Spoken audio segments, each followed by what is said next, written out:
Seven Gray from Seven Wonders of the World gets his stolen truck back. Turns out he wasn't a con man, just, well, dumb.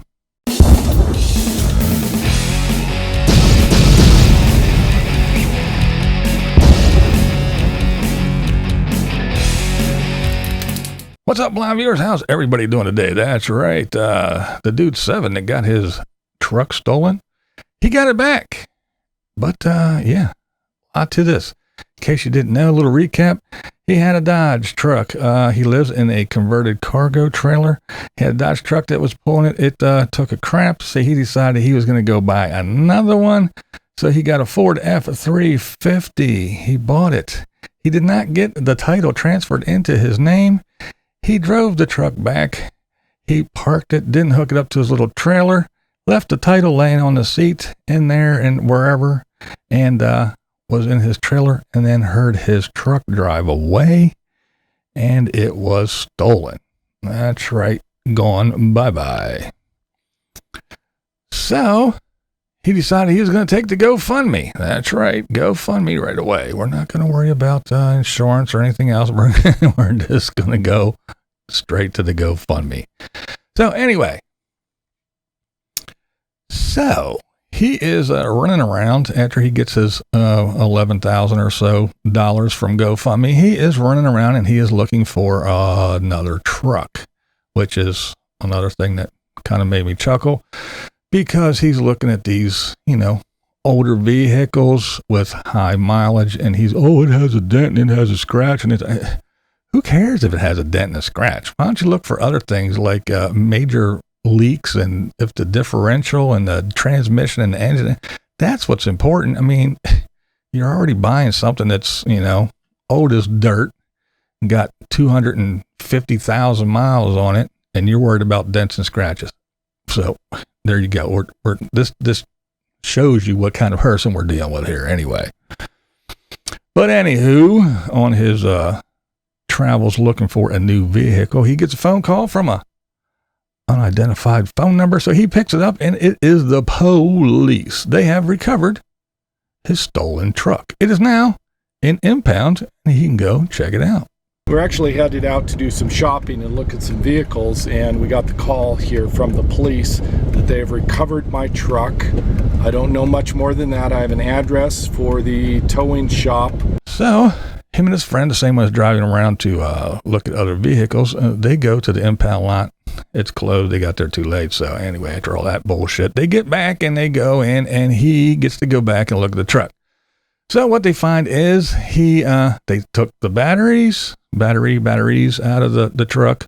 They took his backup camera, his tailgate, and pretty much stripped the interior, gauges, seats, radio, everything. They just took the interior, but they were kind enough to take some little bucket seats and bolt into the floor, I guess. I don't know for what reason, but anyhow, they took some weird aftermarket or shit that they had laying around from something else stolen and put in it. I don't know why, but yeah, that's another thing that's kind of weird to me. But anyhow, that's what they did.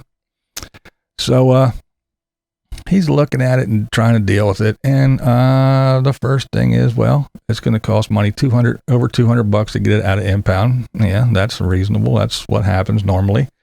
And he has to get it towed because no batteries means it doesn't run. Now, I would probably go buy a battery, throw in it, and pay the impound fees, and stick the key in it and drive the bitch. That's what I would do, instead of paying to have it towed as well. But anyway, again, we're dealing with someone who doesn't, I don't know, the guy just doesn't think sometimes, I don't know. And so, that leaves us with, well, what happens next? So, apparently he got a hold of the insurance company, and they said, well, either one of two things is going to happen. I'm told that it'll go one of two ways.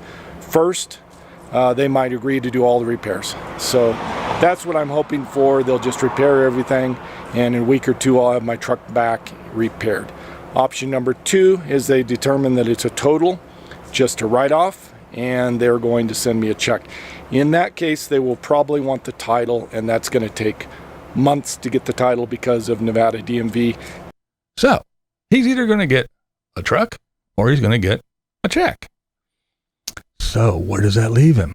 That leaves him with a whole bunch of GoFundMe money that he took. For why? For no reason. For no reason other than he was impatient and needed to have it done right away. Even when he had his GoFundMe, he was like trying to get the money out of the GoFundMe. And it might take a week. So, see, they need this stuff right away. Right away. They're in a panic. They're desperate. Desperation sets in. And you need to have it happen now, right away. But the big deal is vehicle insurance. You pay it. You pay it for a reason. Why do you pay it? Because if you're in an accident, you've been paying for years and years and years. What happens? They fix your vehicle. They pay for damages. If acts of God, say a tree falls on your car, insurance, they pay for it. If it gets stolen, whatever happens, you're paying insurance for a reason. But no, that's not good enough. We had to go and cry to the YouTube audience and say, send me money. My truck got stolen, so I'm going to do a GoFundMe. I'm not going to worry about insurance. I need it now. Because I guess, apparently, when you live along the side of a road in a trailer that you build out, you're desperate. Desperation sets in. You got nothing to do, nowhere to go. You're freaking out. You're panicking. You're desperate. What else can you say? Why else, other than desperation or stupidity or a combination of the two, would you forego the insurance process and go directly to GoFundMe? Well, maybe because his stupid ass didn't get the title transferred, and it's still not his name. So maybe, just maybe, he's shit out of luck, because when he goes to the insurance company and say, hey, what are we going to do here? And they're going to say, well, it's not your truck. Which leads me to ask the question, how is he insuring the truck if he didn't get it switched over into his name? I don't know. The whole thing is batty. And I guess if the guy wasn't so damn stupid, he could figure all this shit out. But it just goes to show you how desperate some of these folks are when they're living the free, cheap, and easy life. Yeah, we all know it's the greatest thing since sliced bread, and it is the greatest. It's awesome. It's perfect and everything. But just look how desperate this dude is, that he cannot wait for insurance. He has to reach out and get GoFundMe money. So, one, if he's out here trekking around looking for a new vehicle, I hope when he finds one, if he does find one, this time, I hope he actually gets the stupid ass title transferred into his name and doesn't leave it laying on the seat. Hopefully he learned from his lesson, his stupid mistake, and he puts it somewhere, maybe in a lockbox, or goes to a safety deposit box or something. But again, the free, cheap, and easy life probably doesn't have a safety deposit box, because he probably doesn't want to spend money on that, because he's living the high life, the easy life, so the desperate life. So he's probably just winging it, and that's why he just left the pink slip laying in the truck in the first place. Well, I hope he doesn't do it again. 2, everybody makes excuses for him. Oh, well, he's got all these properties, but he can't do this because 1, blah, blah, blah, blah, and 2, oh, he doesn't get any money. It all goes into the maintenance property people to take care of the thing. So, well, then again, why would you have a rental property? Isn't the main thing about having a rental property is you rent it and you get some income from it? Why even have it? If you just have a rental property and you're just paying some company to fix it as other assholes come in and destroy your property, and you're just sitting back going, yeah, I got properties. Why? What is the sense? And if you couldn't go in to a bank and say, hey, I got these properties, how about hook a brother up? I need this much. Boom. Or, again, just go in, pay the impound fee, buy a battery, drive your truck out of the impound, and your insurance company will pay you back for the impound fees and everything else. They'll take care of all that shit. But no, you got to go to GoFundMe, because now you have the insurance company saying, yeah, we're going to take care of it. And now you have all this GoFundMe money.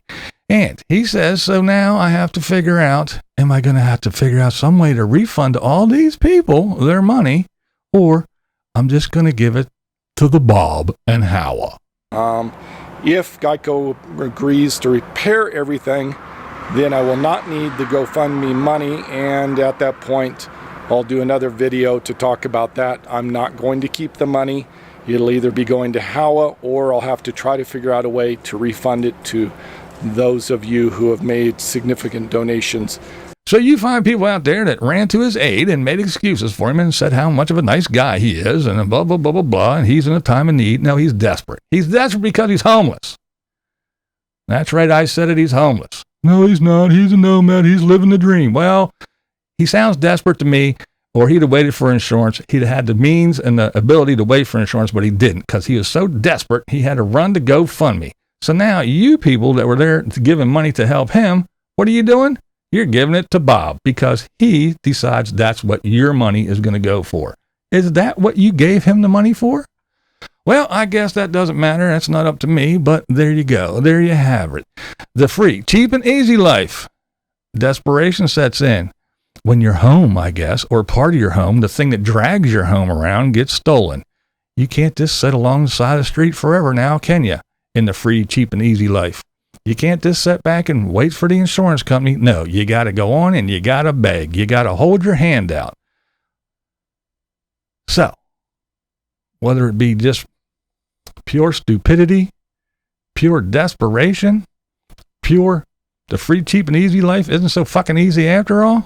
I don't know. Whatever it is, this guy, he needs to get his shit together. He looks like a grown-ass man. And if he can travel the world and see all the sights and live on the street and have your friends open up their garage so you can empty out your trailer and revamp it while it's sitting there, why are you such in a hurry to go run out and get this truck when you can just deal with it? Just deal with it. Deal with the insurance company.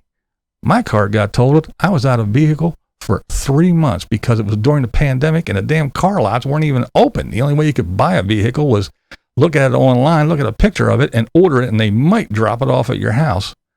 And I wasn't buying a vehicle that way. But I figured it out, and I waited, and I dealt with it. The insurance company gave me money, and I waited till I could go to a car dealer and buy a car. But no, apparently I did it all wrong. All I had to do was cry and whine and say, help me, I need money, and start a GoFundMe. But I guess it wouldn't work for me because I don't live the free, cheap, and easy life. I'm not a nomad living on a street corner. That's right. You don't have to agree with me, but this is Blind Views, and yeah, that's the way I see it. What we do here is go back.